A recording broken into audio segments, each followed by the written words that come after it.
సిద్ధపడదాము. ప్రేమల మాకులో తండ్రి, నమ్మకాన్ని మా దేవానికి నమస్తోత్రాలు. ఇప్పుడు వరకు కూడా పరలోకం జరిగే ఆరాధన విధానంలో భూలోకంలో ఆరాధన మీరు జరిగిస్తూ వచ్చారు. ఎవరు వారి యొక్క అనుభవాల ప్రకారం వారి యొక్క అర్పణలను మా ప్రభా మాటల ద్వారా హృదయం ద్వారా మీకు అర్పించారు. ఆ అర్పణను మీరు స్వీకరించండి. వారికి కావాల్సిన ఆశీర్వాదాలు దాచారు. వాళ్ళ కొరకు వెళుతుంటుండగా మీ దాసులను కూడా అభిషేకించి కొన్ని మాటలు దయచేసి ఏ రీతిగా ప్రభువుల కొరకు మేము సిద్ధపడాలో మాకు సహాయం చేయమని ప్రార్థిస్తూ, వచ్చిన వారి బట్టి స్తోత్రాలు, ఇంకా రావాల్సిన వారు ఉంటున్నారు, వారిని కూడా నడిపిస్తున్నామని ప్రార్థిస్తూ మీ హస్తాలకు అప్పచెప్పుకుంటున్నాం. యేసయ్య పరిశుద్ధ నామమున స్తుతించి ప్రార్థించి కనపరిచి వెళ్తున్నాము తండ్రి. ఆమేన్. లోనికి వచ్చిందమ్మా, స్థలం ఉందండి, లోనికి వచ్చి రండి. యోవేలు రాసిన పుస్తకంలో నుంచి కొన్ని మాటలు మనం చదువుకున్నాం. మనకి దేవుడు ఇచ్చినటువంటి వాగ్దానం యోవేలులో దేవుడిచ్చిన మాటను ఒకసారి జ్ఞాపకం చేసుకుందాం. 2వ అధ్యాయము యోవేలు గ్రంథము 2వ అధ్యాయము 25వ వచనాన్ని అందరూ కలిసి చదువుకుందాం. సమర్పించుకొని 25వ వచనం.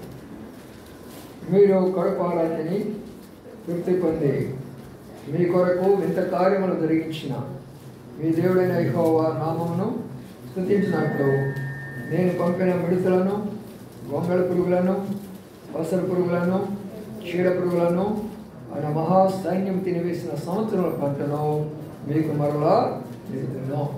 చదవడం లేఖన భాగాన్ని ప్రవాసంచి దీవించినగాక.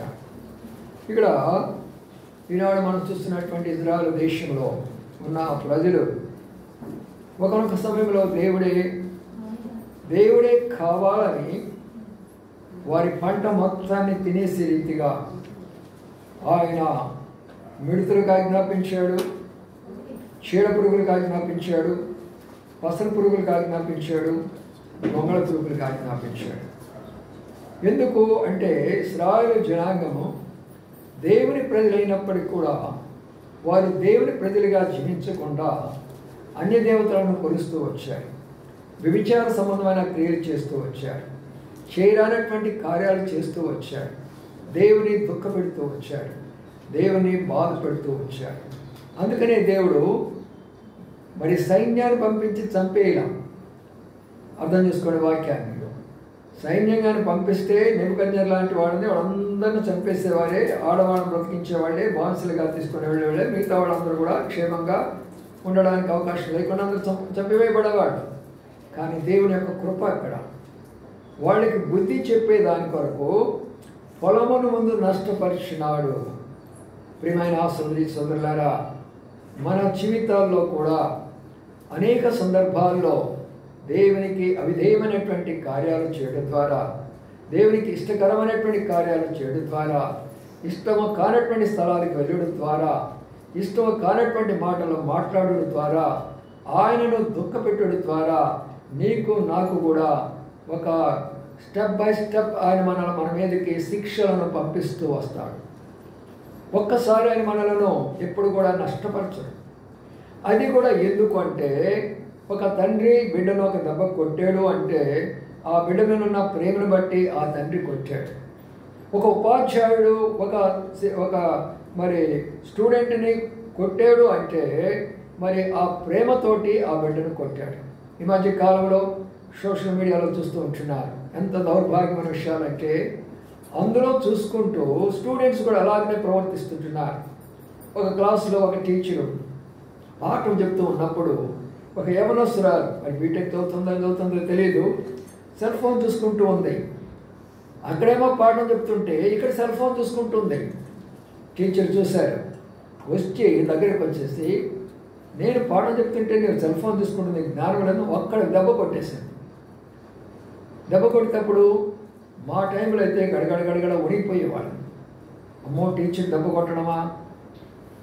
ఇప్పుడు లేవు మీకు ఆ శిక్షలన్నీ కూడా. మా టైంలో శిక్షలు ఎలా ఉంటాయి తెలిసిన, ఆ టీచర్ అక్కడికి వచ్చి ఎవ్వరికి కనబడడు, మా కాలు మీద చెప్పులు పెట్టేసి ఒత్తుతూ ఉంటాడు, కేకలేస్తూ ఉంటాడు. ఎవరు తెలియదు కొడుతున్నట్టు. అలా మమ్మల్ని శిక్షించారు. చూసారా? అయితే ఈ యవనస్తురాలు ఏం తెలుస్తా, నన్ను కొడతావా? ఎవరి కూతురు అనుకున్నావు? మా నాన్న పోలీసు, ఒక్క దెబ్బ కొట్టింది టీచర్ని. ఏమైపోతాడు చెప్పండి? ఇప్పుడు వాళ్ళ నాన్న పోలీసులు అంటే ఇక్కడ కూడా ఉన్నారు చాలామంది పోలీసులు. మీ పిల్లలు అట్లా చేయగాకండి. మా నాన్నగారు పోలీసు, నన్ను కొడతావా నువ్వు?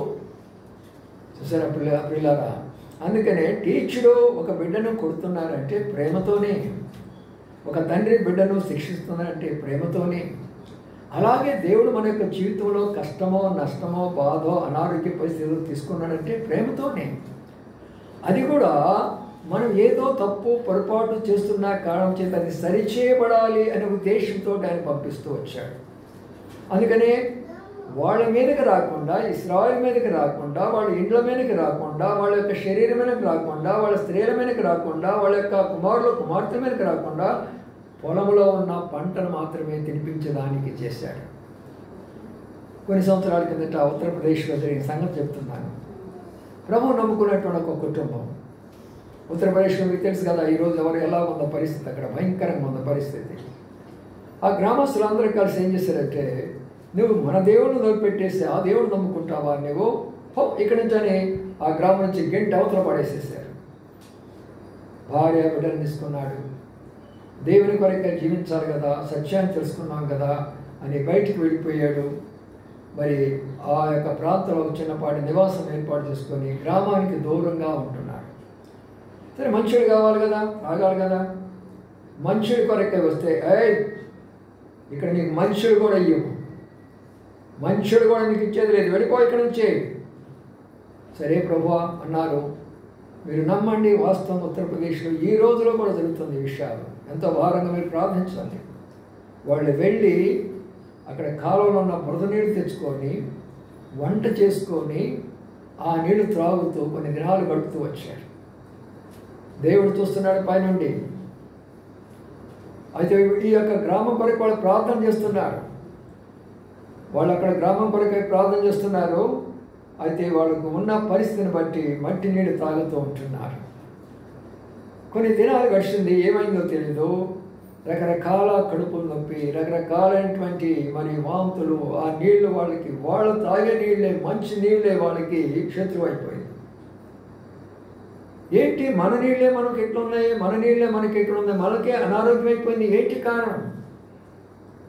నీతిపరుడైనటువంటి వ్యక్తిని మంచినీళ్ళ కొరకై నువ్వు ఆపుతావా? ఒక పరిశుద్ధమైన జీవితం జీవించే వ్యక్తిని మంచినీళ్ళ కొరకై ఆపుతారా? కాబట్టి ప్రియమైన సోదరి సోదరులారా, ఈ మాట శ్రద్ధగా ఆలకించండి. మన యొక్క జీవితాల్లో ఎవరైతే మనకు శత్రువులుగా పనిచేయాలనుకుంటాడో మన పక్షంగా దేవుడు పనిచేస్తాడు. అది మనకు శత్రువుగా ఎవరైతే పనిచేయాలనుకుంటాడో మన పక్షంగా దేవుడు పనిచేస్తాడు. కాబట్టి కొన్ని దినాలు అయిన తర్వాత వాళ్ళందరూ వచ్చేసి అయ్యా మమ్మల్ని క్షమించయ్యా, మమ్మల్ని క్షమించయ్యా అని అన్నాడు. వాళ్ళు ఆశ్చర్యపోయినారు. మేము క్షమించడం ఏంటి అని అన్నాడు. మిమ్మల్ని గ్రామం నుంచి బయట వేసేసాము, కనీసం మీకు మనుషుడు కూడా లేకుండా చేశాము, అందుకనే మా ఆరోగ్యాలన్నీ పాడైపోయినవి, ఈ గ్రామంలో నీళ్ళన్నీ పాడైపోతున్నాయి, ఎవరు ఆరోగ్యంగా లేరయ్యా, మీరు గ్రామంలోకి రండి, మళ్ళా ప్రేమతో వాళ్ళ గ్రామంలోకి తీసుకొని వచ్చి వారి నివాసం వారికి ఇచ్చేసి వారికి ఆహారం కూడా సిద్ధపరిచి పెట్టిన వారుగా ఉంటున్నాను. ప్రభు కొరకై రోషంగా నిలబడదు, ప్రభు కొరకు నీతిగా నిజాయితీగా నిలబడదు. ఈ లోకంలో ఒక కష్టం, ఒక బాధ, ఒక శ్రమ, ఒక ఇబ్బంది మనకు నిలబడవచ్చు. కానీ ఆనాడు మనం కళతో చూస్తున్న ఉత్తరప్రదేశ్లో ఈ కార్యం జరిగినప్పుడు ఆంధ్రప్రదేశ్లో ఈ కార్యం జరగదా? ఒక్క కుటుంబం ప్రభు కొరకే నిలబడ్డారు. గ్రామం అంతా అన్య దేవతలను పూజ చేస్తూ వచ్చారు. మనం ఒక్క కుటుంబం అయినా ప్రభు కొరకే నిలబడితే గ్రామమే మారిపోతుంది. దేవుడు మన పక్షంగా నిలబడి కార్యం చేస్తాడు ప్రియులారా. అందుకని ఇప్పుడు ఏమన్నాడంటే, ఇలాంటి యొక్క మిడతలన్నీ కూడా అవన్నీ కూడా వచ్చేసి తింటా ఉంటే పొలంలో పంట లేకపోయింది. అయితే ఇప్పుడు ఏం చేయాలా? బాధపడుతున్నారు. ఇప్పుడు కూడా చూడండి, ఇజ్రాయెల్ దేశంలో సరైన భోజనం ఈరోజు లేదు. అక్కడున్న గాజాలో కానీ, అక్కడున్న ఇరాన్ ప్రాంతాల్లో కానీ, అక్కడ ఉన్నటువంటి చుట్టుప్రాంత ప్రాంతాల్లో ఈరోజు కూడా సరైన భోజనం లేదు. వాళ్ళందరూ ఎంతో ఆకలితో అలమడిస్తున్నారు. సరైన నీళ్లు లేవు, వాళ్ళకి సరైనటువంటి ఇది లేదు.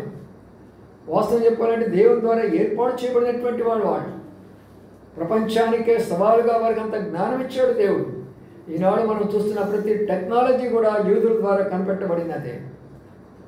అది యూదుల్లో ఉన్నటువంటి యొక్క స్వనీతి, యూదుల్లో ఉన్నటువంటి గర్వము అంతింత కాదు.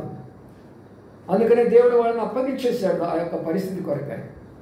మనం కూడా పరీక్షణ చేసుకోవాలి. ప్రభువా, నన్ను కూడా ఒక ఆత్మీయ శ్రావిగా మార్చినారు, అయితే నా హృదయం వాళ్ళలాగా ఉంచగాకు.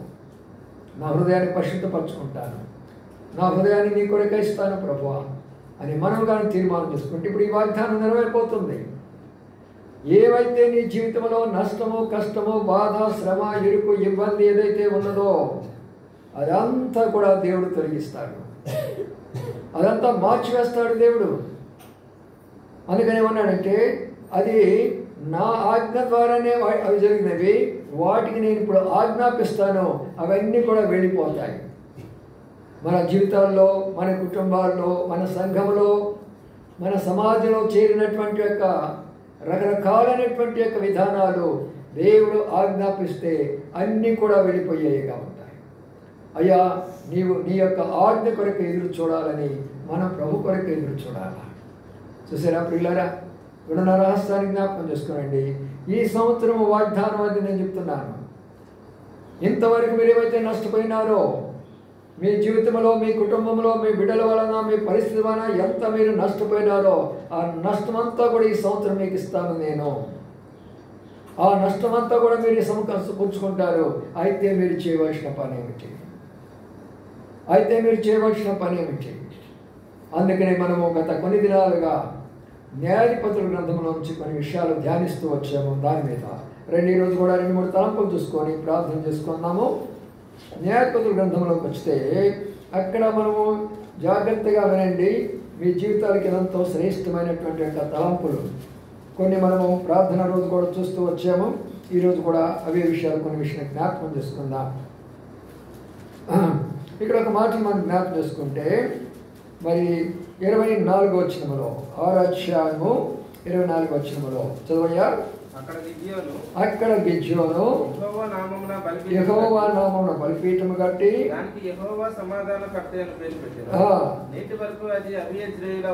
చూడండి. మొట్టమొదటి ఇక్కడ గిద్యోను అనే ఒక వ్యక్తి ఎలాంటి వ్యక్తి అంటే ఒక పొలంలో పనిచేసుకునేటటువంటి వ్యక్తి. ఈ లోక సంబంధంగా ధనవంతుడు కాదు, ఈ లోక సంబంధంగా గొప్ప వ్యక్తి కాదు. ఇంకా చెప్పాలంటే పిరిగితనము గలవాడు, చాలా భయస్తుడు. ఇంకా చెప్పాలంటే యూదులను కూడా కనబడకుండా తను కాపాడుకుంటూ భద్రపరుచుకుంటుంటున్నాడు. ఎప్పుడు నా మీద శత్రువులు వస్తారా, ఇప్పుడు మమ్మల్ని ఆక్రమించుకున్నాడు భయపడేటటువంటి వ్యక్తి. ఇంకా ఒక విషయం మనం చూస్తూ వచ్చాము. గిద్యోను ఎలాంటి వాడంటే అన్ని అనుమానాలే, అన్ని సందేహాలే. ప్రతి దానికి దేవుడు చెప్తున్నా మాట్లాడుతున్నా కూడా అన్ని అనుమానాలు కలిగిన వాడే. అయినప్పటికీ ప్రభువు ఆయన్ని ఏర్పాటు చేసుకున్నాడు. గిద్యోను తన వైపు చూసుకుంటున్నాడు. నేనెంతలో వాడను, మా నాన్నగారు ఎంత, మా పరిస్థితి అంతా, మా వల్ల అవుతుందా ఈ పరిస్థితి? దేవుడు అంటున్నాడు, నేను నీకు తోడై ఉంటాను గిద్యోను. నా బిడ్డలైనటువంటి వారు మరి ఇప్పుడు మిద్యాను చేతిలోకి వెళ్ళిపోయినారు. వారు చేసిన దోషాన్ని బట్టి, ఇశ్రాయేలు చేసిన దోషాన్ని బట్టి వారిని మిద్యానీయులకు అప్పగించాను. మిద్యానీయులు అంటే ఎవరో కాదండి, మన భాషలో చెప్పుకోవాలనుకుంటే మార్వాడీస్, వైశ్యాస్, వీళ్ళందరూ కూడా వ్యాపారస్తులు. బైబిల్ నుంచి వచ్చినటువంటి వారు వీళ్ళందరూ కూడా. అలాగే యూదులు, యాదవులు అంటారు మన యొక్క భాషలో చెప్పుకోవాలనుకుంటే. అనేక మంది యాజకులు అంటారు మన భాషలో, వాళ్ళే బ్రాహ్మణ్స్ అంటారు వాళ్ళ యొక్క దీనిలో. బైబిల్లో ఉన్నాయి ప్రతిదీ కూడా, ఏం లేనిది ఏం లేదు. కాబట్టి ఇప్పుడు ఉన్నటువంటి విషయాన్ని మనం ఇక్కడ జ్ఞాపకం చేసుకుంటే అక్కడ గిద్యోనును దేవుడు ఏర్పాటు చేసుకున్నాడు. ఏర్పాటు చేసుకొని నా ప్రజలైన వారందరూ కూడా మిద్యానీయుల చేతిలో ఉన్నారు. ఈనాడు మనమందరం కూడా వారి చేతిలోనే ఉన్నాం. ఒక్క ట్యాబ్లెట్ రూపాయి ట్యాబ్లెట్ ఈరోజు 10 రూపాయలు అమ్ముతూ ఉంది. నేను మరి చాలా దుఃఖకరమైనటువంటి యొక్క వార్త నేను వింటూ వచ్చాను. దాంట్లో ఒక సామాన్యమైన వ్యక్తి ఒక హాస్పిటల్లో చేరిపోయినాడు. రోగం కూడా పెద్ద తీవ్రమైనటువంటి రోగం కాదు తనకు. ఆ తర్వాత వాళ్ళు అన్నారు, డాక్టర్స్ ఏమన్నారంటే ఇది చాలా ప్రమాదకరమైన వ్యాధి, నువ్వు ఇక్కడ ఉండాలి, హాస్పిటల్ అడ్మిట్ కావాలా, ఐసీయూలో నేను అడ్మిట్ చేస్తామని అన్నారు. ఐసీయూలో అడ్మిట్ చేశారు.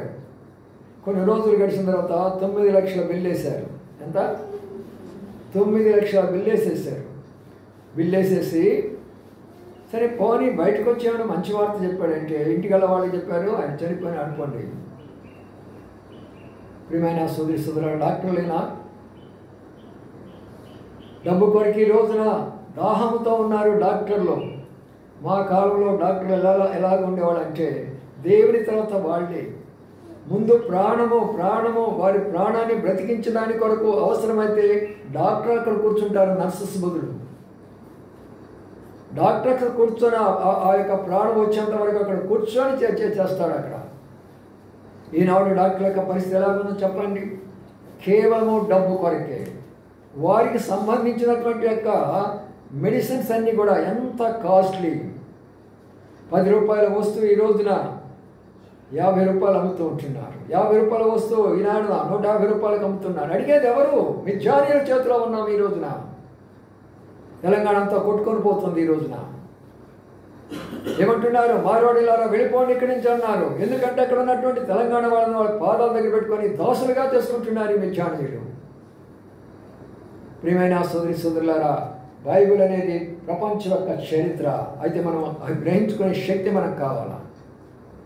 వారి చేతిలో నుంచి విడిపించాలంటే ఒక వ్యక్తిని ఏర్పాటు చేసుకుంటున్నాడు. ఒక బలాఢ్యుని ఏర్పాటు చేసుకోవాలా, ఒక గొప్ప పేరు ప్రఖ్యాతి గల వాడిని ఏర్పాటు చేసుకోవాలి, ఒక ధనవంతుని ఏర్పాటు చేసుకోవాలా, పెద్ద గొప్ప చదువుకున్న వాడిని ఏర్పాటు చేసుకోవాలా. ఒక యవనస్తుడు, ఒక పిరికివాడు, ఒక భయస్థుడు, ఒక అనుమానిస్తుడు, ఒక వాదించేటటువంటి వ్యక్తిని దేవుడు ఏర్పాటు చేసుకున్నాడు ఈ రోజున. ఇక్కడ ఉన్నటువంటి యవనస్తులారా, సహోదరులారా, నేనెందుకు కాకూడదు నా ప్రజల కొరకై? ఎంతమంది నా యొక్క బంధువులు, ఎంతమంది నా యొక్క మిత్రులు బంధకాల్లో ఉన్నారే, పాపమనే బంధకంలో ఉన్నారే, త్రాగుబోతనే బంధకాల్లో ఉన్నారే, సినిమాలనే బంధకాల్లో ఉన్నారే, ఎన్నో రకాలైనటువంటి భయంకరమైనటువంటి యొక్క త్రాగుడు, వ్యసనము, పేకాట, జూదము అనేక మంది ఈనాడు మనం చూస్తుంటున్నాం. బాధకరమైన విషయం ఏంటంటే యవనస్తులు సెల్ ఫోన్ మీద మరి పేకాట ఆడుతున్నారు. చాలా డేంజరస్, జాగ్రత్త. అన్ని పెట్టాడు సైతానుడు. సెల్ ఫోన్ అంటే ఏదో కాదు, శైతాన్ యొక్క ప్రాముఖ్యమైన ఆయుధమే సెల్ ఫోను. ఎందుకంటే ఒకప్పుడు సినిమాలో మొత్తము చూసి చెడుగు నేర్చుకునేవాళ్ళని. చాలామంది ప్రభు నమ్ముకున్న తర్వాత మీ సినిమాలకు రాము అని అన్నాడు. మీరు సినిమాలోకి రారా, నేనే మీ ఇంటికి వస్తానని టీవీ రూపంలో వచ్చాడు. ఇప్పుడు టీవీ రూపంలో ఎలా కనబడుతున్నారు? బ్రహ్మాండంగా కనబడుతున్నారు. నేను కూడా మన ప్రియసోదరుడు రఘుగారి యొక్క గృహాన్ని దర్శించడానికి వెళ్ళాము మేము అక్కడ. నేను వెళ్ళిన వెంటనే పాపం వారి అలవాట్లు వాడుకుంటాయి కదా, మంచి స్క్రీన్ ఉంది, చక్కని స్క్రీన్ ఉంది. అక్కినే నాగేశ్వరరావు గారి యొక్క సినిమా పెట్టేసినాడు అక్కడ. అప్పుడు నేను వారికి దాని గురించి చెప్పి, టీవీని గురించి చెప్పి, బైబిల్ గురించి చెప్తే ఆ కుటుంబం 4 చక్కగా దేవుని మాటలు వింటూ వచ్చారు. వాళ్ళ కుమారుడు యొక్క ఆశ ఏంటంటే నేను సినిమా యాక్టర్ కావాలా, నేను సినిమా యాక్టర్ కావాలా, అది నా యొక్క కోరిక, మా నాన్న పంపించడం లేదు అని అన్నారు. అప్పుడు నేను వివరంగా చెప్పాను, అయ్యా సినిమా అంటే ఇది. ఒక రకంగా చెప్పాలంటే మన పితరులు చెప్తుండేవాడు, సినిమా అంటే ఏంటంటే సినిమా చూసేవాళ్ళు, సినిమా తీసేవాళ్ళు గురించి ఒక మాట చెప్పాలంటే సి అంటే సిగ్గులేనివారు. ఏంటి? సిగ్గులేనివారు. నీ అంటే నీతి లేనివారు. మోరల్ అనేది వాళ్ళకి తెలియదు. మా అంటే మానవత్వం లేనివారు. ఎందుకంటే ఒక ఆమె 10 మందికి భార్యలుగా కనబడుతుంది, ఒక్కడే 10 మంది వారికి భర్తగా కనబడతాడు. అక్కడే అప్పటికే చంపేసుకుంటాడు, అప్పుడే హత్య చేసుకుంటాడు, అప్పుడే రక్తం పారిపోతుంది, తెల్లారలేక తెల్లబట్టేసుకుని బాగా కనబడతాడు. జనాలను మోసం చేస్తారు. ఈనాడు పాస్టర్లు కొంతమంది ఈ పాస్టర్ చేతుల నుంచి కూడా మనం కొంచెం దాడుకోవాలి. అనుకూలమైన బోధన చేస్తున్నారు. సినిమా చూడటం తప్పులేదు కానీ అందులో మంచి తీసుకోండి. ఏంటి మంచి? అది అబద్ధం అయితే మొత్తము ఆ భార్యాభర్తల వాస్తవానికి భార్యాభర్తల ఆ బిడ్డలు ఆ యొక్క బిడ్డలేనా? కాదు కదా. మరి ఎలాగది వాస్తవం అయిపోతుంది? వాళ్ళు చంపుకుంటున్నారు, హత్యలు చేసుకుంటున్నారు, అదంతా వాస్తవమా? కాదు కదా. అందుకని అల్లరితో కూడిన ఆటపాటల్లో మీరు కూడదు. అవన్నీ అల్లరి పాటలు. సినిమాలో వెళ్తే ఏం చేస్తాం తెలుసా? ప్రభు నమ్ముకో ముందు నాకు బైబిల్ తెలీదు, మందిరం తెలీదు. 3 సినిమాలు వస్తాయి. ఆదివారం వచ్చిందంటే నేను చదువుకునే దినాల్లో మారుమోసం ముందు 3 సినిమాలు, first show, second show, third show, matinee అంటారు. మొదటి దానికి పోతే వచ్చేవాడిని కాదు. 3 సినిమాలు చూసినాక ఇంటి మరి హాస్టల్కి వచ్చేవాడిని కాదు నేను. అంత ఇంట్రెస్ట్ నాకు. ఆ తర్వాత పాట ఎంత బాగా పాడతానంటే సినిమా పాట అంత బాగా పాడబడేవాడిని. అంత ఆశ నాకు. ఎందుకంటే అది బాగా ఆకర్షిస్తుంది మనకు. ప్రియమైన సోదరి సోదరులారా, అయితే అది ఎంత భయంకరం తెలిసిన, లోకంలో ఉన్న ఏ చెడుగైనా వచ్చింది అంటే అది సినిమా ద్వారా వచ్చింది. ఈనాడు సినిమా యాక్టర్లు మనం పరిపాలిస్తున్నారు. సిగ్గులేనటువంటి పరిస్థితి. సినిమాలు చూపించేవాళ్ళు మనం పరిపాలకులైపోతున్నారు. వారు అక్కడైతే వారికి సరిపోతుంది అది. కానీ సమాజంలో ఏది కావాలా? నీతి బోధించే వాళ్ళు కావాలా? న్యాయం బోధించే వాళ్ళు కావాలా? అందుకని పాస్టర్లు ఏంటి అనుకూలంగా చెప్తున్నారు, మంచి తీసుకో. ఏముంది అందులో మంచి తీసుకోవడానికి? ఏ మంచితనం ఉంటే అందులో తీసుకుంటా. ఆ సినిమాలో చేరిన వాళ్ళు ఏం చెప్తున్నారు? ఆడవాళ్ళే కన్నీటితో చెప్తున్నప్పుడు నేను వింటూ వచ్చాను, అయ్యా మేము ఈ సినిమాలోకి వచ్చిన తర్వాత మా శరీరాలు అప్పగించకపోతే డైరెక్టర్ ఒప్పుకోడు, నిర్మాత ఒప్పుకోడు, హీరో ఒప్పుకోడు, విలన్ ఒప్పుకోడు, ఆఖరి మా మేకప్ వేసేవాడు కూడా ఒప్పుకోడు. మా జీవితాలు అమ్ముకొని ఈ బ్రతుకుతున్నాం అంటున్నారు. పేపర్లో కూడా రాస్తున్నారు ఈ విషయాలు. ప్రియమైన సోదరి సోదరులారా, మిథ్యానీయుల చేతుల నుంచి మనం విడిపించబడాలా. ఈ లోకాన్ని నుంచి మనం విడిపించబడాలా. లోక భోగాలు, లోక ఆశలు, లోక కోరికలు ముందు మనం ఏం చేయాలంటే ముందు మనం విడిపించుకోవాలా, అనేకులను విడిపించాలా. ముందు మనం విడిపించుకోవాలా. అప్పుడు నేనున్నాను, నేనే సినిమా చూస్తుంటే మిమ్మల్ని ఎలా విడిపించగలను? ఈరోజు పాస్టర్లు తయారైపోయినారు. వారే తాగుతారు, వారే సినిమా చూస్తారు, వారే అన్నీ చేస్తూ ఉంటున్నారు, వారే నాట్యాలు చేస్తుంటున్నారు, వారే అనేక మంది యవనస్తులను పాడు చేస్తుంటున్నారు. స్కూల్లో అయితే టీచర్స్ డ్యాన్సింగ్ నేర్పిస్తుంటే ఈరోజు పాస్టర్లు డ్యాన్సింగ్ నేర్పిస్తున్నారు చర్చిలో. దయ్యము బయట ఉంది ఇప్పటి వరకు కూడా, శైతానుడు బయట ఉంది ఇప్పటి వరకు కూడా. ఈ చివరి దినాల్లో శైతాను సంఘములో ప్రవేశించింది.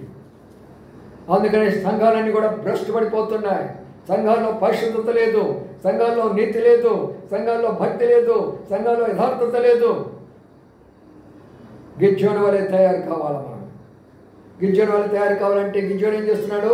బలిపీఠం కడుతున్నాడు. అక్కడ బలిపీఠం అంటే సమర్పించుకునే జీవితము. నేను బలైపోతున్నాను, ప్రభుయేసు క్రీస్తు వారు మన కొరకై బలైపోయినాడు అని అంటాం కదా, మన పాట పాడతాము. సిలువలో బలి అయినా దేవుని గొర్రెపిల్ల, విలువైనా నీ ప్రేమ వివరింప యేసు, విలువైనా నీ ప్రేమ వివరింతు. సిలువలో ఆయన బలి అయినాడని మనం పాడుపడుతున్నాం, కానీ మనం ఏం బలి అయిపోతున్నాము.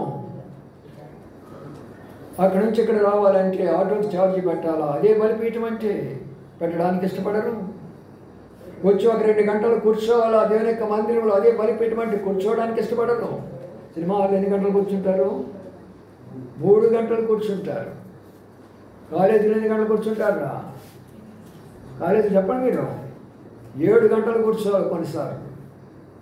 అక్కడ ఆ టీచర్ కొరకై భయపడతావు, ఇక్కడ సినిమా హాల్లో కూర్చుంటావు. దేవుని మందిరానికి వస్తే 2 గంటలు కూడా ఎప్పుడెప్పుడు లేచిపోదామా, ఎప్పుడెప్పుడు లేచిపోదామా, ఎప్పుడెప్పుడు లేచిపోదామా. శైతాను నీ వెంటబడుతుంది. నేను వస్తాను, కూర్చుంటాను. చూడండి, అయిపోయి 3 గంటల వరకు కూడా ఒక క్షణం ఇక్కడి నుంచి లేవను. మరీ అత్యవసరం అయితే నా అడుగు బయట పెడతా. 74 వయసు నాకు. ఇలాగే కూర్చుంటాను. బలి చేసుకోవడం నేర్చుకోవాలి. ఎప్పుడు మనం బలి అవుతామో అప్పుడు పోగొట్టుకునేది మనం సంపాదించుకుంటాం. ఆత్మీయంగా పోగొట్టుకున్నామా, శారీరకంగా పోగొట్టుకున్నామా, ఆరోగ్యం పోగొట్టుకున్నామా, బిడ్డలను పోగొట్టుకున్నామా, ఆర్థికంగా పోగొట్టుకున్నామా, మానసిక పరిస్థితి పోగొట్టుకున్నామా, ఏది మనం పోగొట్టుకున్నామో అదంతా కూడా మనం సంపాదించుకుంటాం. బలిపీఠము కట్టుకోవడం నేర్చుకోవాలా. అందుకనే ప్రభు చెప్పాడు, నీవు బలిపీఠం కట్టడమే కాదు, అక్కడ ఏమర్పించమని చెప్పాడు, ఒక ఎద్దును తీసుకొచ్చి అక్కడ బలిపీఠం మీద అర్పించమని చెప్పాడు. వాళ్ళకది అయితే మనకి ఆల్రెడీ ఆయన ఆ పశువులాగా ఆయన బలి అయిపోయినాడు. నీవు ఆ బలి చేయవలసిన పని లేదు.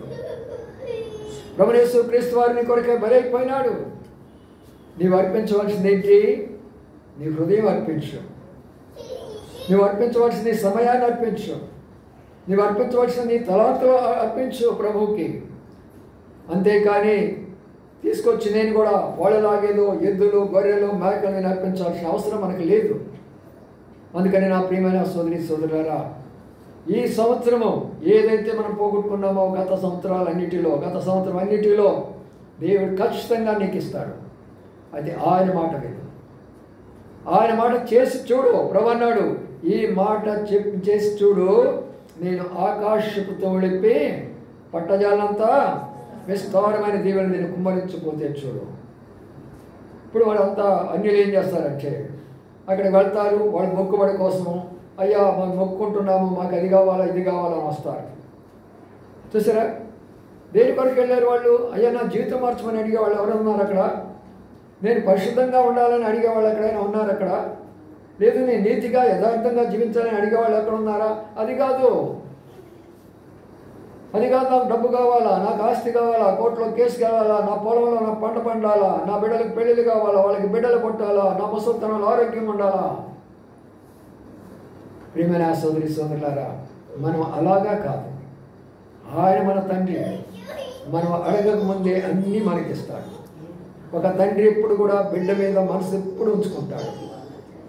ఒక తల్లి ఎప్పుడు కూడా బిడ్డ మీద మనసు ఉంచుకుంటాడు. అట్లనే ఆయన మనసు ఎప్పుడు నీ మీద నా మీదే ఉంటుంది. ఏది కావాలో అది ఇవ్వడానికి. అయితే ఆయన ఏం చేస్తాడు? ఈ బిడ్డ నా మాట వింటున్నాడా? ఈ నా కుమారుడు, ఈ నా కుమార్తె నా మాట వింటున్నారా? అందుకనే బలిపీఠం కట్టడం నేర్చుకోవాలి. మనం దాని కొరకై త్యాగం మనం చేయాలి. కొన్ని సంవత్సరాల కింద ఒక స్థలంలో ఇద్దరు స్త్రీలు జీవిస్తూ ఉండేవారు. ఒకరేమో ధనవంతురాలు, ఒక ఆమెమో పేదరాలు. ఆ పేదరాలేమో మరి పాపం చిన్న గుడిసెలాంటి దానిలో ఉంటుంది. ఇద్దరు బిడ్డలు. అయితే ప్రభు నమ్ముకున్న బిడ్డ. ఈ ధనవంతురాలకి మంచి బిల్డింగు, మెడ నిండా బంగారం, ఇంటి నిండా వస్తువులు సమృద్ధిగా ఉన్నాయి, ఏది తక్కువ లేదు. ఆ పేదరాలు వాళ్ళ ఇంటికి వచ్చినప్పుడు ఇంటికి పిలిచి మంచినీళ్ళు ఇచ్చి బాగా కావాల్సిన పెట్టిన తర్వాత, చూడు నాకు ఎంత ఉందో, నేను నా దేవుడి దగ్గరికి వెళ్ళాను, నా దేవుడు చూడు నాకు బిల్డింగ్ ఇచ్చాడు, నా దేవుడు చూడు నాకేమిచ్చాడో, ఈ యొక్క మొత్తము సోఫా సెట్లు ఇవన్నీ కూడా నేను మొక్కున్నాను, అక్కడికి వెళ్ళి ఆ కొండకెళ్ళి ఇవన్నీ నాకు ఇచ్చేసాడు, నా మెడలో చూడు ఎంత ఉందో, నేను ఇంతగా నా దేవుడు నాకు ఇచ్చాడు, మరి నీకేమిచ్చాడు చెప్తావా? అప్పుడు ఆ మమతా చెప్పింది, ఆ సహోదరి, రా మా ఇంటికి చెప్తాను, దేవుడు నాకేమిచ్చాడో, ఏ బంగారం ఇచ్చాడో రా అని చెప్పాడు. అప్పుడు ఇంటికి తీసుకెళ్ళారు. ఇంటికి వెళితే చిన్న ఇల్లు, ఇద్దరు చిన్న బిడ్డలు, కుమారుడు కుమార్తె.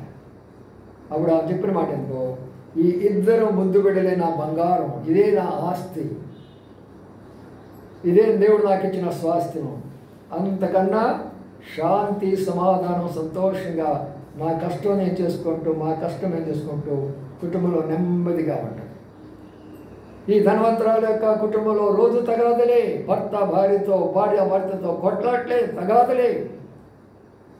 శాంతి సమాధానం లేని కుటుంబాలు ఎన్నో ఉన్నాయి ఈ రోజున. ఏది కావాలో మనకి ఈ లోకంలో? సమాధానం కావాలా, శాంతి కావాలా, తృప్తి కావాలా, లేక బంగారము, వెండి, ఆస్తులు అవి కావాలా మనకి? అందుకనే నా ప్రియమైన సోదరి సోదరులారా, బలిపీఠము కట్టు, అలాగా చేయమని చెప్పాడు. చెప్పి ఇంకో మాట అన్నాడు. చూడ మాట ఏమన్నాడు? ఆయన చెప్పిన మాట చూడు, 27వ చదువయ్యా. కాబట్టి గిద్యోను తన పని వారిలో 10 మందిని తీసుకుని వచ్చి యెహోవా తనతో చెప్పినట్లు చేసెను. అతడు తన పితరుల కుటుంబములకును ఆ ఊరి వారికి భయపడినందున పగలు దాన్ని చేయలేక రాత్రి వేళ చేసెను. చూడండి, ఇక్కడ దేవుడు మాట చెప్పాడు.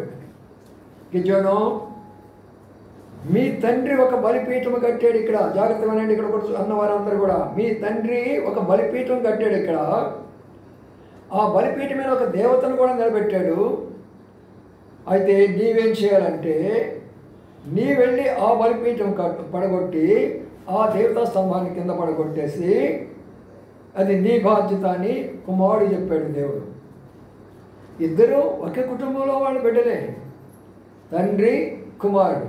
ఇద్దరు దేవుని యొక్క బిడ్డలే, యెహోవా బిడ్డలే, ఇద్దరు ఇశ్రాయేలీలే.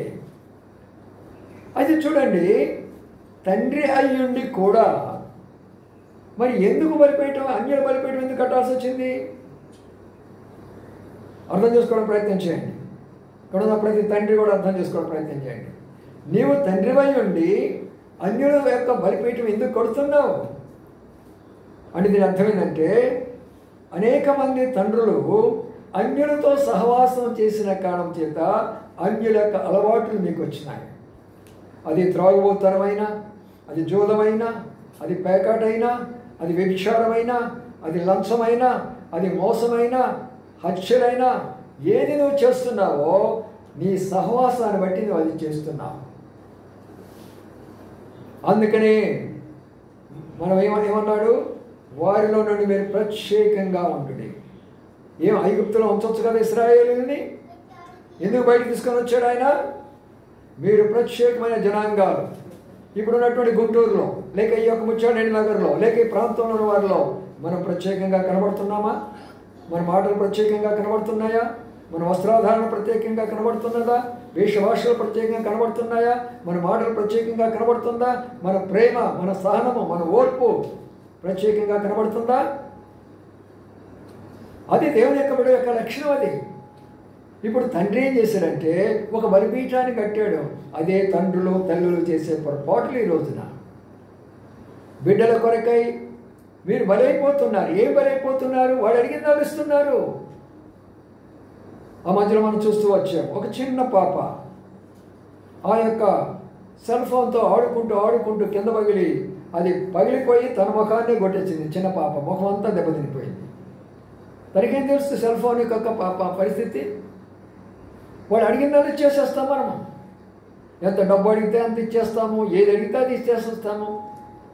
అందువల్ల ఆ బిడ్డలకి ఏంటంటే, మీరు బలిపీఠం కట్టారు కాబట్టి ఆ బలిపీఠం మీద వారు నిలబడిపోతున్నారు. మీకు సాక్షికరంగా చెప్తున్నాను, అర్పణ కానీ లేక ప్రిసి కానీ వారు ఎంటెక్ చదివినంత వరకు కూడా వారి చేతిలో ఫోన్ లేదు. ఎందుకు లేదంటే వాళ్ళకి అది అవసరం లేదు. వాళ్ళకి మన చదువుల్లో మన బిడ్డలను ఏది కావాలో అంతవరకే వాళ్ళకి ఉంచుకోవాలా మనం. అప్పుడు మన బిడ్డలకు మనం చక్కనిగా మార్గంలో నడిపిస్తాము. వారు ఉద్యోగస్తులు అయ్యారు, తర్వాత కొనుక్కున్నారు, అది వేరే విషయం, అవసరం కాబట్టి. వారు అడిగిందల్లా మనం ఒక బలిపీఠం కడితే ఆ బలిపీఠం ఏమైపోతుందంటే మనలను పాడు చేస్తుంది, వాళ్ళను పాడు చేస్తుంది. ఇప్పుడు ఆ బలిపీఠం పడగొట్టాలంటే గిద్యోనుకు ధైర్యం కావాలా? మా నాన్నగారు కట్టినటువంటి బలిపీఠాన్ని నేను పడగొట్టాలా? మా నాన్నగారు త్రాగుబోతుకున్నాడా? నేను దానిని పడగొడతాను. మా నాన్న అబద్ధాలు చెప్తున్నాడా? దాన్ని నేను పడగొడతాను. మా నాన్న వ్యభిచారిగా ఉన్నానా? నేను దాన్ని పడగొడతాను. మా నాన్న చేయడానికి కార్యాలు చేస్తున్నాడా? నేను దాన్ని పడగొడతాను. అది గిద్యోను అంటే. కాబట్టి ఉదయకాల సమయంలో ఈ పని చేయాలంటే దేవుడు చెప్పాడే, కానీ గిద్యోనుకు భయమైపోయింది. ఆ రాత్రి చేయాలంటే పగులు చేయాలంటే భయపడ్డాడు. ఏం చేసేది తెలిసిన 10 మందిని పిలుచుకున్నాడు. నేను రా ఫ్రెండ్స్.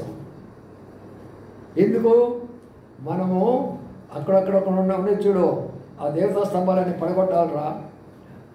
ఈరోజు చూడండి సోషల్ మీడియాలో గుంపులుగా తయారైపోతున్నారు. రండి, ఫోన్ చేస్తారు, అదిగో అక్కడ చర్చ్ ఉందిరా, అది పడగొడదాం రండి, వాళ్ళందరూ వచ్చేసేస్తారు. ఇక్కడ పాస్టర్ గారు నన్ను కొడదాం రండి, వాళ్ళందరూ వస్తూ ఉంటారు. అన్యులకి అలాంటి యొక్క రోష పౌరుషం ఉంటే దేవుని నమ్ముకున్న యవనస్తులారా మనకెంత పౌరుషం ఉండాలా? మనంత పౌరుషంగా ఉండాలా ప్రభు కొరకై. 10 మందిని తీసుకున్నాడు. ఏం చేశాడు తెలుసా? రాత్రి వెళ్ళాడు, మొత్తాన్ని పడగొట్టేశాడు. జ్ఞానం ఉపయోగించాడు, సహాయం తీసుకున్నాడు. అందరూ వెళ్ళారు, ఆ బలిపీఠం పడగొట్టారు. మనం కూడా ఇక్కడున్న యవనస్తులైనా సరే మీరేం చేయాలంటే మంచి పని కొరకై ఫ్రెండ్షిప్ తయారు చేసుకోండి. మా దినాల్లో మీరు ఆశ్చర్యపోతారు, జారిపోయి ఒక అమ్మాయితో ఒక మాట మాట్లాడాలంటే అమ్మో నాయన ఎవరేమంటారని గడగడలాడిపోయేవాళ్ళం. కాలేజీలో కానీ ఎక్కడైనా సరే మేము మాట్లాడాలంటే ఎవరైనా అమ్మాయితో మాట్లాడితే ఎవరైనా చూస్తున్నామని చెప్పేసి చాలా భయభయంతో నా పుస్తకం తీసుకోవాలనేది చెప్పాలన్న ఒక్క నిమిషమే. ఈరోజు అమ్మాయి అబ్బాయికి ఫ్రెండ్ అంట, అబ్బాయి అమ్మాయికి ఫ్రెండ్ అంట. ఫ్రెండ్ లేకపోతే వాడు ఉండలేరంట. అందుట్లో తండ్రులు చెప్తున్నారు, అమ్మాయిని తీసుకొచ్చేసి అబ్బాయిని తీసుకొచ్చి అమ్మాయి చెప్తుంది వాడు అమ్మా నాన్నకి, ఈ అబ్బాయి నా ఫ్రెండ్ నాన్న, క్లాస్లో నా ఫ్రెండు. తల్లిదండ్రులు ఏం చేస్తున్నారు, అమ్మ స్కూల్ డ్రింక్ తీసుకొచ్చరా. అందుకే పతనం అయిపోతున్నా.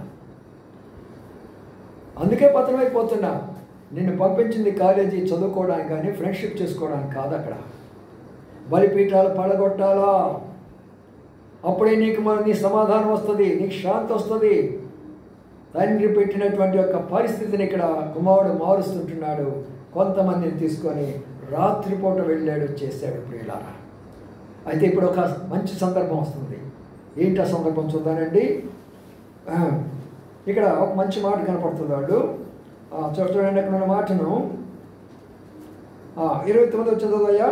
అప్పుడు వారు ఈ పని ఎవరు చేసినదని ఒకరితో ఒకరు చెప్పుకొనుచు విచారణ చేసి వెతికి యోవాషు కుమారుడైన గిద్యోను ఆ పని చేసినట్లు తెలుసుకున్నది.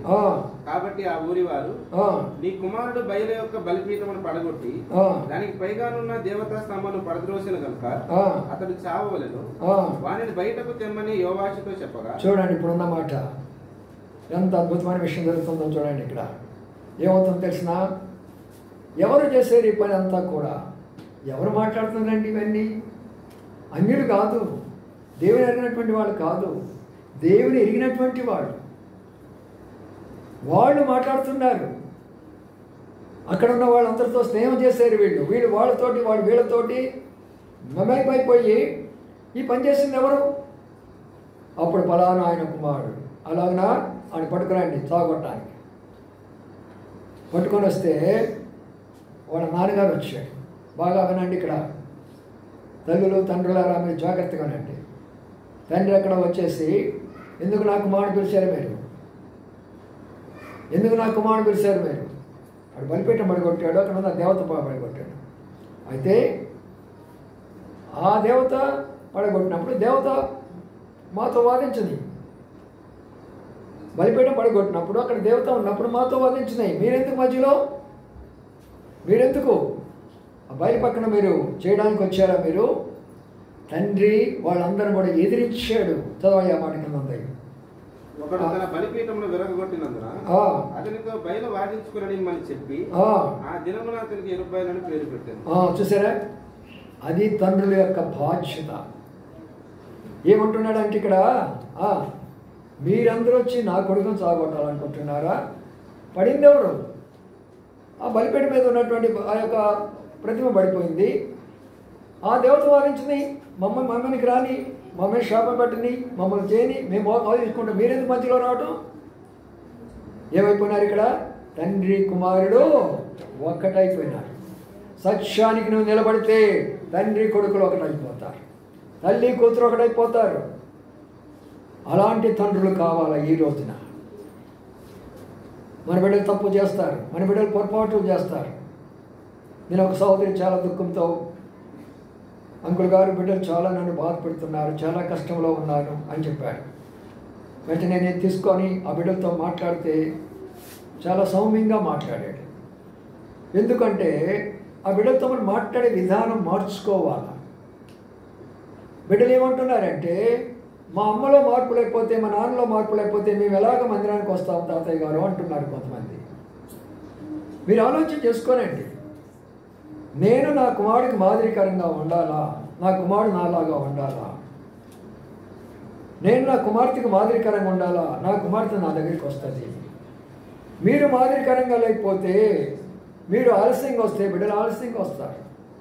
మీరు ఏ విధానంలో వస్తే వారి బిడ్డలు అలా మారిపోతూ వస్తారు. అయితే ఇక్కడ మనం గమనించేది ఏంటంటే తండ్రి కుమారుడు ఒకరైపోయినారు. దేవుని పని కొరకాయి, దేవుని కార్యాల కొరకాయి తండ్రి కుమారుడు ఒక్కరైపోయినారు. భక్సింగ్ గారు ఒక రోజున మీకు తెలుసు ఒకసారి కూడా చెప్పారు. ఆయన పంజాబ్ సిక్కు మతస్థుడు. దేవుని నమ్ముకుంటే ఊరి వాళ్ళందరూ కోపం ఆయన మీద. ఒకసారి వాక్యం చెప్తున్నాడు, ఊరి వాళ్ళందరూ వచ్చారు, ఏమయ్యా నువ్వు పెద్ద భక్తుడుగా చెప్తున్నావే, నేను మా దేవుడు గొప్ప దేవుడు అని చెప్తున్నావే, ఒక సిక్కు మతస్థుడై ఉన్నావు నీవు, వాళ్ళెవరు అమెరికా దేవుడు నమ్ముకున్నావు నువ్వు. వాళ్ళందరూ కోపంతో వచ్చారు ఆయన మీదకి. వచ్చి ఇంకో మాట అన్నాడు, నువ్వు చెప్తున్నవే బైబిల్ గ్రంథాన్ని గురించి మీ తండ్రిని తల్లిని ఏడ్పించమని చెప్పింది దాన్ని గ్రంథం అని అన్నాడు. ఆ మీటింగ్లోనే కూర్చున్నాడు భక్సింగ్ గారు నాన్నగారు. వెంటనే ముందుకొచ్చాడు, ఒకే మాట అన్నాడు, ఎవరు చెప్పారు నా కుమారుడు నన్ను బాధ పెడుతున్నాడని. ఎంత మంచి సాక్ష్యం చూడండి. నా తండ్రి కుమారుడు మంచి సాక్ష్యం. ఎవరు చెప్పారు నన్ను బాధ పెడుతున్నారని? నా కుమారుడు పొందిన శాంతి సమాధానం నేను పొందలేకపోయినాను, ఆ శాంతి సమాధానం మీరు పొందలేకపోయినారు. ప్రియమైన సోదరి సోదరులారా, మనం ఎప్పుడైతే తల్లి తండ్రి బిడ్డలు ఐక్యత ఏర్పడిపోతుందో మీ ఇంటిలో పోగొట్టుకున్నంతా దేవుడు మీకు ఇస్తాడు. ఏ నాడు మీ కష్టార్జితాన్ని దేవుడు వ్యర్థం చేయడు. నిశ్చయముగా నీ చేతుల కష్టార్జితాన్ని నేను ఆశీర్వదిస్తాను. ఈనాడు మన కష్టార్జితం ఆశ్రయించబడుతుందా? ఎంతమందిని మన కష్టార్జితాన్ని వ్యర్థం చేసుకుంటున్నాం? ఉపయోగమైనటువంటి వాటికి ఉపయోగిస్తున్నాం, అనవసరమైన వాటికి ఉపయోగిస్తుంటున్నాం. ఒకసారి ఆలోచన చేసుకోనండి మీరు. మన కష్టార్జితం దేవుడు ఆశీర్వదించినప్పుడు ఎవరి కొరకు మనం చేయి చాపము, ఎవరి కొరకు మనం చేయి చాప అవసరం మనకు ఉండదు. ఒకరికి చేయి చాపుతాం మనం ఇచ్చేదాని కొరకు. మనలను దేవుడు ఏం చేస్తాడంటే మనం ఇచ్చేదాని కొరకు మనం చేయి చాపుతాడు, కానీ తీసుకునే దాని కొరకు చేయి మనం చాపనివ్వడం. నువ్వు తలగా ఉంటావు కానీ తోకగా ఉంచనని చెప్పాడు ప్రభు. వాడు నా ప్రియమైన సోదరి సోదరులారా, ఇక్కడ నా రహస్యాన్ని మనం గమనించినట్లయితే ఎప్పుడైతే మనము కుమారుడు తండ్రి ఒకటైపోయినారో గ్రామస్తులు ఏమి చేయలేకపోతున్నారు.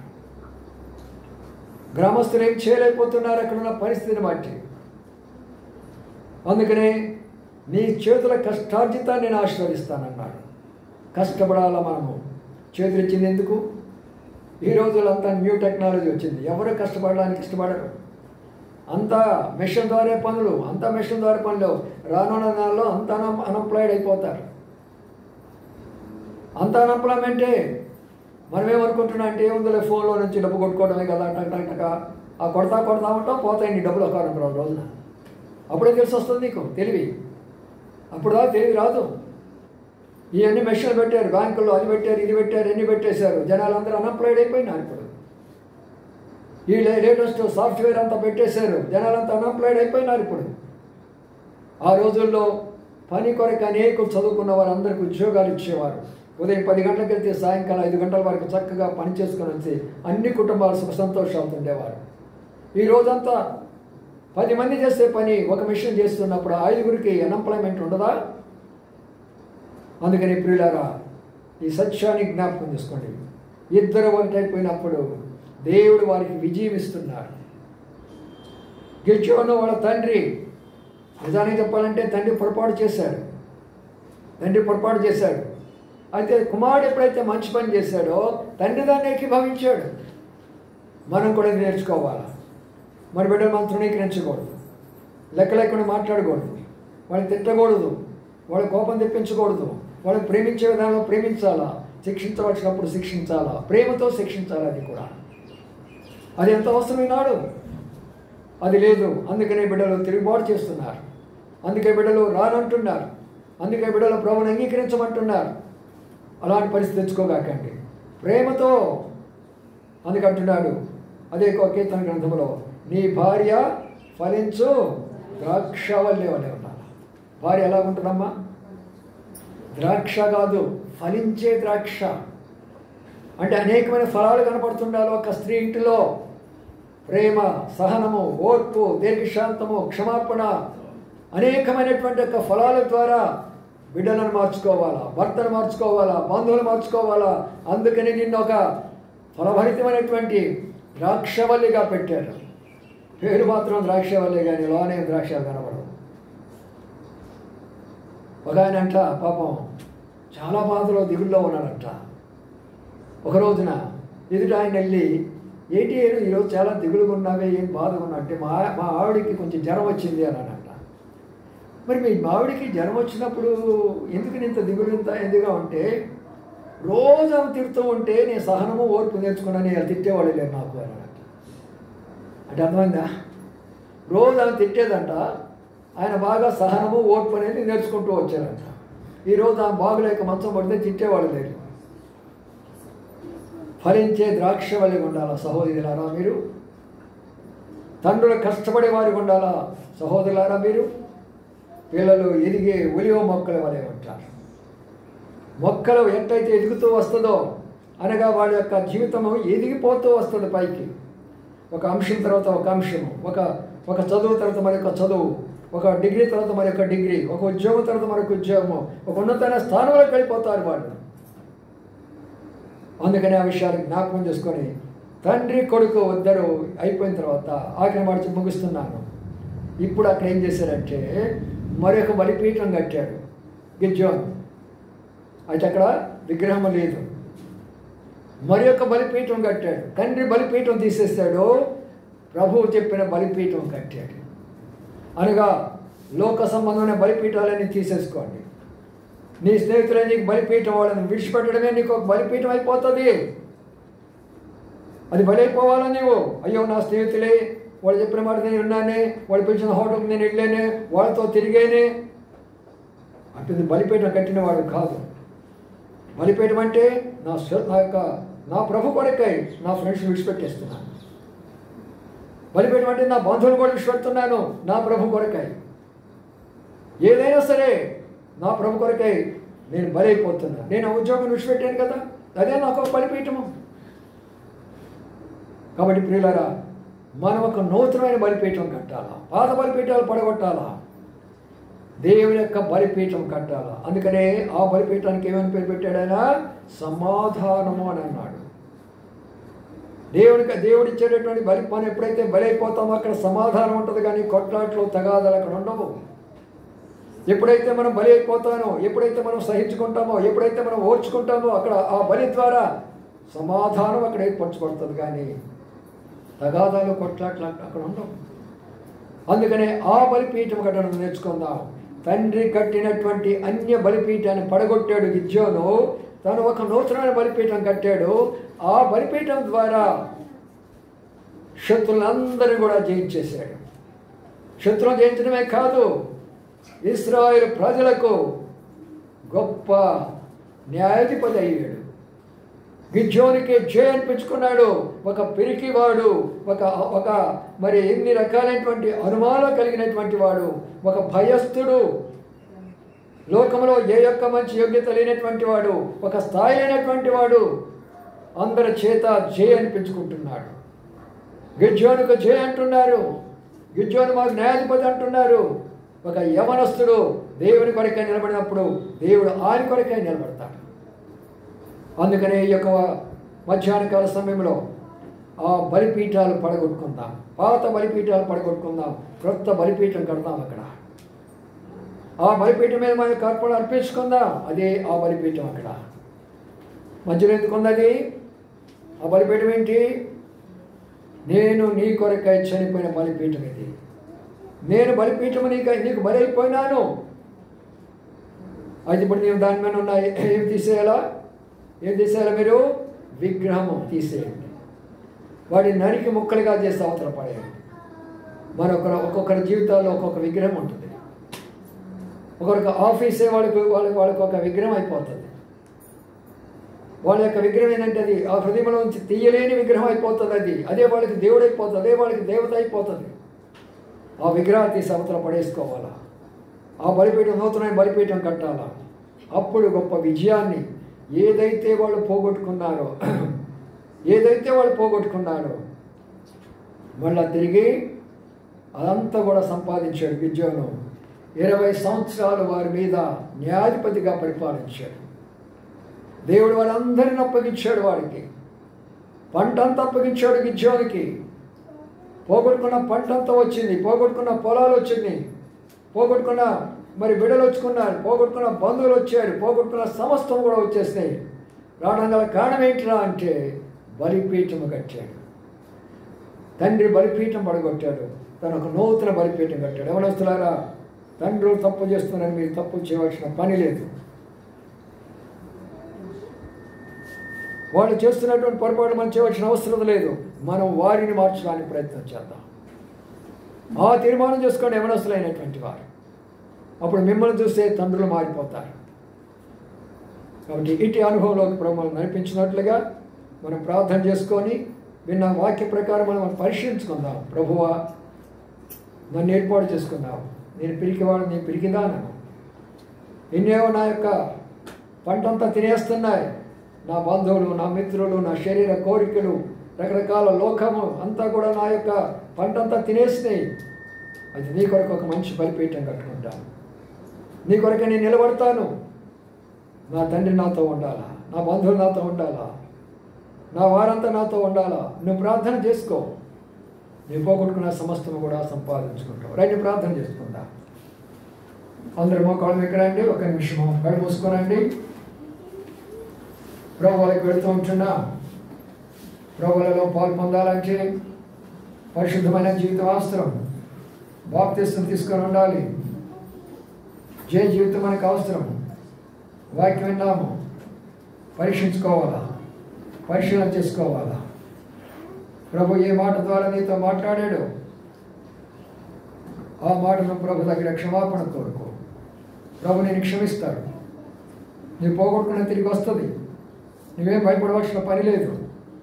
బిడ్డలైనా, ఆస్తులైనా, ఆరోగ్యమైన, ఆర్థికపరమైన, ఉద్యోగాలైనా, చదువైనా, మార్కులైనా, ఏదైతే పోగొట్టుకున్నావో అవన్నీ కూడా దేవుడు నీకు ఇస్తాడు. మనం ఒక్క నిమిషం పరిశీలన చేసుకుందాం, క్షమాపణ కోరుకుందాం. ప్రభు మనం క్షమిస్తాడు. రానా కుమారుడా, రానా కుమార్తె, ప్రభు నేను పిలుస్తున్నాడు. కఠినపరుచుకోగా హృదయం, నామకార్థంగా ఉండగాకు, బలమైన తీర్మానం చేసుకో.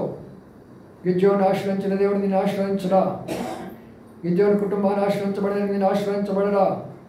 గిద్యోను నాయకుడు అయినప్పుడు నిన్ను నాయకుడిగా చేయడా? ఎంతకాలం దాసత్వంలో ఉంటావు? ఎంతకాలం దాసత్వంలో, బానిసత్వంలో ఉంటావు? బయటికి రా. నీ దేవుడు గొప్పవాడు. పరిశ్రమ చేసుకో. గిద్యోను అని పిలుస్తున్నాడు, పరాక్రమంగా బలాఢ్యుడని పిలుస్తున్నాడు. ఒక బలహీనుడు ఆయన బలాఢ్యుడిగా చూస్తున్నాడు. నీవు కూడా బలహీనుడివే, బలహీనురాలువే. అయితే దేవుని దృష్టిలో బలవంతుడివి. నీ వైపు చూసుకోగలకు, దేవుని వైపు చూసుకో. పరీక్షించుకుంటండి, పొరపాట్లు ఒప్పుకోనండి, ఏది దాచుకోవద్దు. క్షమాపణ కోరుకోండి. మంచి హృదయంతో, నిష్కపటమైన మనసుతోటి ప్రభువులలో పాల్పొందుతున్నాను.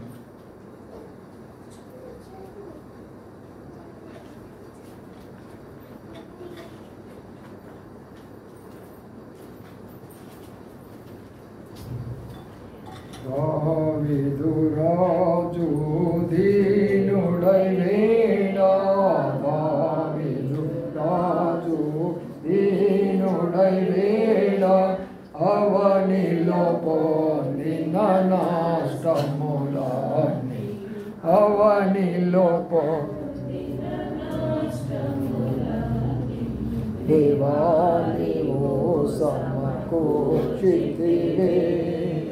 దేవా నీవు సమకూర్చితివే,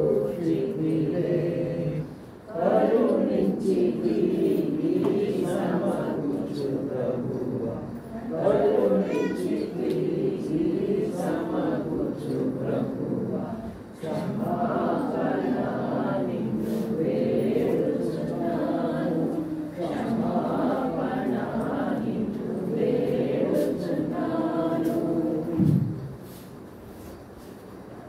యేసుక్రీస్తు వారి రాత్రి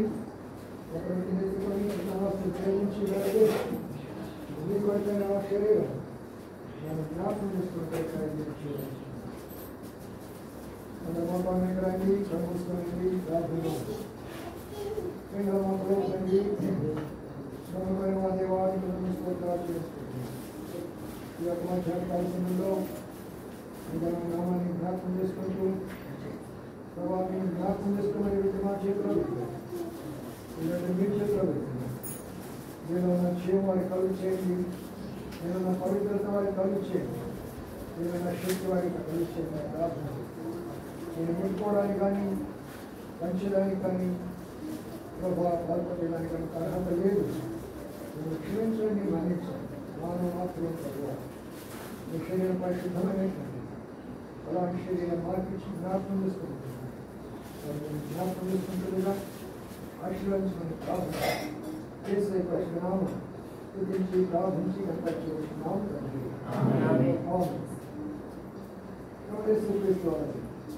రాత్రి మొదలు పెట్టుకొని ఉపన్యాసం చెల్లించి దాన్ని విరిచి మీకు అయితే నా శరీరము జ్ఞాపకం చేసుకుంటున్నాను అలా ప్రార్థన చేసుకుంటూ పరిశుభ్రంగా వాక్యం తీసుకొని ప్రభుత్వం కలిగిస్తున్నారు అందరినీ కూర్చొని ప్రార్థన ఉంది తెలియనటువంటి వారు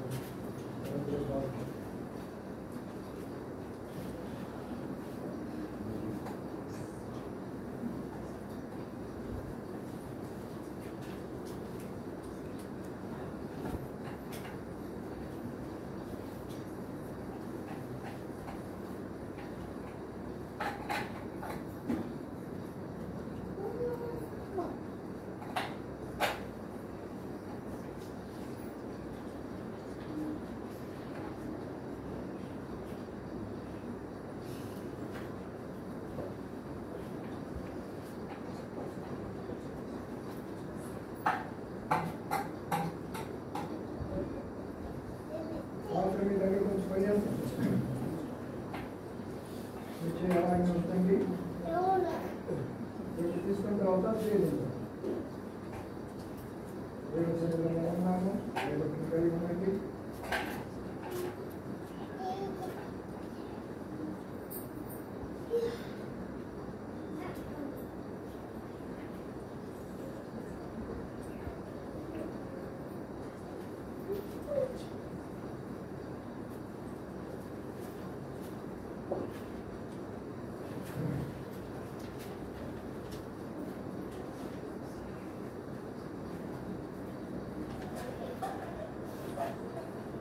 प्रकार में कोई नहीं मिला और बात में कोई ये बात हमारा plan करते हैं बंद मैं नाम में जो सुन कर कहते हैं चलो मेरा नाम लो तंगी हम कर माते वाले मुस्कुराते आप पर कई कलर से लोग मेरी काट ना लगता है बस मुस्कुराते आप के पास आप इससे मैंने पंजों का दाक्षा समाप्ति पर मुझे प्रभावी का परिशुद्धता संतरा शिक्षण वाले दाक्षी मेरी काट हो सकती है कभी मैं चेत करने का आशीर्वाद करने के बाद में मुझे प्राप्त है ज़्यादा साल कंप्लीट करने का चाहिए इससे परिश्रम है क्योंकि काज अच्छी नहीं करते नाम करेंगे आमीन आमीन आपका कार्य में बोलने में मिला और बात एक सुनाई ये बात हमारे को ने कुछ बंद है जब बात में जिसको कहते हैं मुझे ये रास्ता मेरी Jnam Shuddhi Karinchu Niratamena Bhagavamu Nirattanarayena Ramikasayamenichunu Nirattanarayena Ramikasayamenichunu Shubha Tanti Bhavini